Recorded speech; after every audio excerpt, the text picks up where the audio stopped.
Another really exciting idea that I'm just so excited about this. I want to become, when I get elected, if I'm able to get elected, I want to become America's point person on tourism. There is no one in Washington who speaks for this industry. They're not educated on this industry. They don't understand the impacts of the current visa problem with people trying to come from China to visit us in America.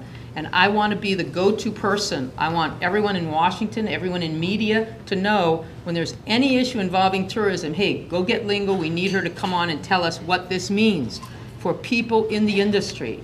And as you know, I understand this industry. When I got elected mayor of Maui, we used to spend $300,000 a year promoting tourism. That was the budget of the MVB. When we left, we spent $3.3 million. That's 10 times more than when we came into office, because we understood Maui had to be positioned clearly on its own, separate from the state of Hawaii, in order to keep people working. And I think we had some good success. And even if I don't know a specific tourism issue, I know who to go to find out what this would mean to the jobs in this particular industry. This is a huge industry in America. It's not just important to Maui. It's important in Colorado and Vermont and Georgia and Michigan and California, Florida and New York. Really almost every state today, Alaska, tourism is very important. Nearly every state has an important part of its economy that comes from tourism. Almost 10% of the American GDP is from tourism. You have airlines, rent-a-cars, hotels, activities, restaurants, campgrounds in the mainland United States. All of these things are because of tourism. That's pretty important. 10% of the gross domestic product being produced by this industry. 14 million Americans work in this industry, and yet there is no one. Think about it. If I asked you, so who's the point person in America for tourism? Nobody knows who that is. The U.S. Chamber of Commerce has estimated if we could just get back to the 2000 level of tourism in America, we would immediately employ 1.3 million more people in the country. We don't have to build anything new. It's there already. We just need to get our levels back. Well, 2000 is a key year, of course, because it was the year before 9/11. 9/11 scared America, and it was understandable that we would be scared because in most of our lifetime, America had never been attacked, and we had to tighten down on security for the country. But here we are 10 years later, and we need to make adjustments. We have made it so difficult to come to America that we're not acting in our own best interest anymore. So people from China literally line up. They want to come to America. They're the highest spending tourist now who comes to Hawaii or comes to America. $325 a day, at least, that they spend. And when I was in China, and I've been very fortunate because you put me in a position to be the governor of Hawaii, I've gotten to travel quite a lot. I've been to China 5 times, and I have a very close relationship with the head of the Chinese National Travel Administration. His name is Xiao Shi-wei. And Mr. Xiao makes this point to me whenever I'm there. Governor, you don't need to spend money promoting Hawaii in China. We all know Hawaii. We all want to come to Hawaii, but you make it too hard. It's too hard to come to Hawaii because it can take months just to get an interview to see if you might be accepted to have a visa. Well, who's going to make a reservation on a flight that you can't get a refund on if you can't be certain you can get that visa? So I want to be the person who can sit down with the State Department, the Homeland Security, and the Commerce Department and be more reasonable, be more welcoming. Right now, the attitude that projects from our country to people in these other countries who have to get a visa, our attitude is, we don't really want you to come to America, but if you insist on coming, here's what you have to do. That's not our way in Hawaii, and that's not welcoming, and it's not in our best interest. And it's holding back our economic recovery, not just here, but all across America. I want to read you briefly from a Wall Street Journal article about the military in this region and why I would feel so comfortable arguing for maintaining appropriate levels of funding for the military at Pacific Command in Hawaii, as well as our Guard and Reserves. And I think these two paragraphs just sum it up.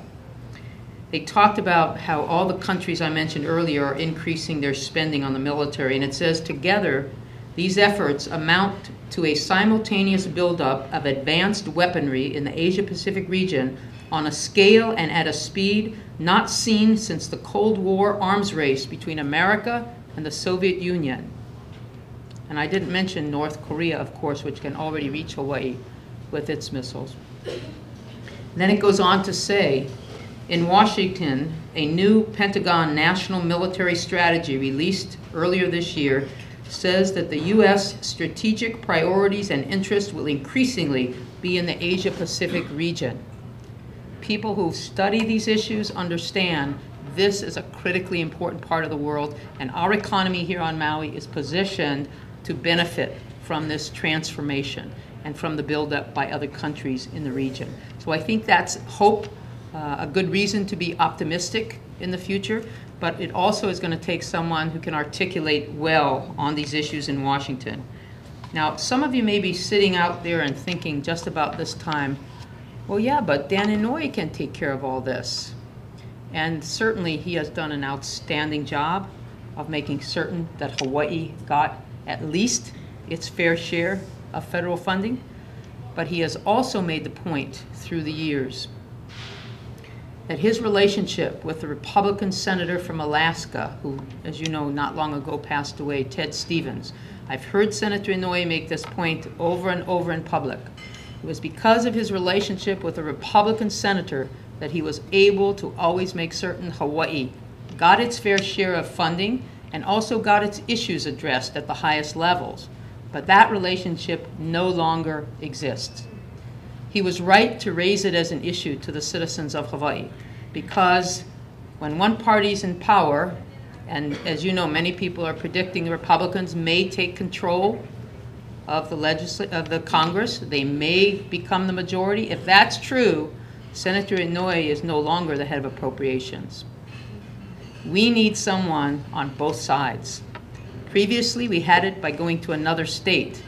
We don't need to do that. This is much more efficient. We can do it ourselves. We can do it right here at home. We gain nothing by keeping this all one party in our congressional delegation. We need to make certain we're protected over the long term. The way to do that is to have this representation from both political parties. Now, when I went to Washington in July and people were encouraging me to enter the race, I wanted to make certain, as I said, that I could make a difference. And I wanted to do it in a way that allowed me to be true to my state and the people who elected me, because the point I made to them is a Republican here in Hawaii is not necessarily the same as a Republican in Oklahoma or Alabama, that I may not line up with them on certain issues because I am a reflection of the people who vote for me, and I need to be true to those values. And I want to make certain whenever I stand up in Washington to speak on an issue that the people at home are proud of what I'm saying and how I'm saying it. So it is true I'm a very prudent fiscal manager. I hate to spend tax money, to tell you the truth. You know, the legislators were always after me, how come I didn't release this or how come I didn't release that? Well, fortunately for all of us, I didn't release everything that they appropriated. That was true. When I came into office as governor, we had a $250 million deficit. By the end of '06, we had a $750 million surplus, or a swing of $1 billion. When you have that much money, it's just so enticing to spend a lot. And people in the legislature wanted me to spend it. Fortunately, I was able to do my best, pushing back against that, to kind of conserve some of that. And what did that mean? It meant when the fiscal crisis struck in '08, while I had to make some extremely difficult decisions at the time, cutting spending to the departments by 14%, which included 2 furlough days. The hardest thing I had to do, we actually had to lay off 800 people, because as you know, my original furlough was for 3 days a month, but the unions fought and sued in court. We settled with them at 2, but then we had to make up the difference, and that meant 800 people lost their job because they wouldn't go along with the 3 days. And I think that's been a real problem for the unions, because they really didn't give much focus to the 800, because their negotiating committee is often the veteran people, the people who have been there the longest, and they simply want their salaries protected. Because if you were a real ohana, if you were in a company and you said, look, if we all pulled together and we just for the next year took 3 furlough days a month, we could all keep our jobs and everyone's family could at least count on a certain level of income, we would do it. Everybody here would do it if that was the choice, as opposed to saying, look, we can all keep our stuff and just 800 guys go. So that was hard, really hard, but I have a lot of experience in making difficult decisions, and the country is facing some of the most difficult in its entire history because of this crushing debt and what it's going to mean for our country. But there will be other issues where I won't be in alignment with the National Republicans, and I wanted them to understand that.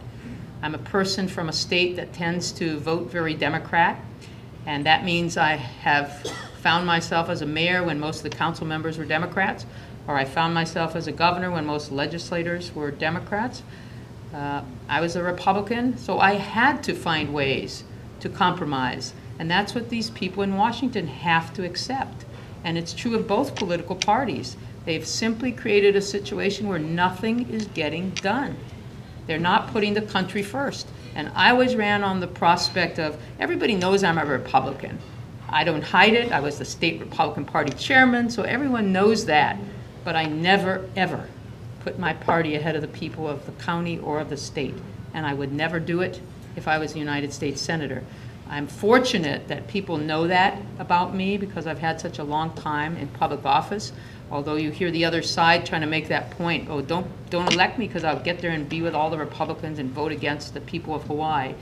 As I told the reporters who called me from Washington about that charge, I said, well, that's just Washington politics. People at home don't believe it because I've been in office too long and they've watched me for too many years, and they know I have never put my party or anything else ahead of the people who elected me, and that would be the same going forward.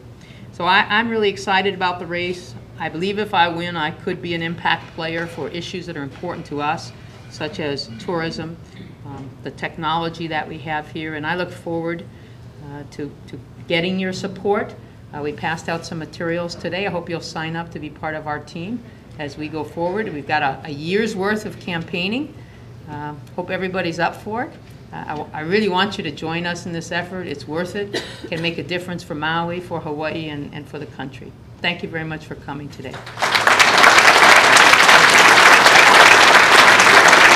I'll take questions. Thank you.